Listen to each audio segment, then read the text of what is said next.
কাজে বন্ধু যেন হয় আখিরাতের সাথী। বন্ধু হবে কিসের সাথী? বন্ধু হবে আখিরাতের সাথী, বন্ধু হবে জান্নাতের সাথী, বন্ধু হবে নেক কাজের সাথী। ঠিক আছে ইনশাআল্লাহ? নেক কাজের সাথী।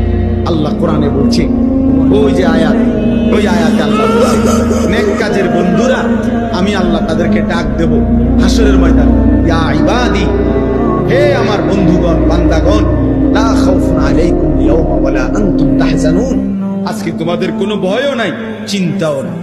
এরপরে আল্লাহ বলবে উদখুলুল জান্নাতা আনতুম ওয়া আজওয়াজুকুম তুহবারুন। বাহ! আল্লাহ বলবে তোমরা যারা নেক কাজের বন্ধু ছিলা, তোমরা বন্ধুরা একে অপরকে হাত ধরাধরি করে গলাগলি করে আমার জান্নাতে ঢোকো। খোদার কসম এটা কোরআন। এমনকি এই আয়াতের তাফসিরে আছে যে স্বামী স্ত্রী তারাও মূলত বন্ধু, যদি তারা একজন আরেকজনকে নেক কাজের সহযোগিতা করত। স্বামী স্ত্রীকে নামাজের জন্য উঠাইছে, স্ত্রী স্বামীকে নামাজের জন্য উঠাইছে, স্বামী স্ত্রীকে নেক কাজের দিকে ডাকছে, স্ত্রী স্বামীকে নেক কাজের দিকে ডাকছে, এরাও বন্ধু।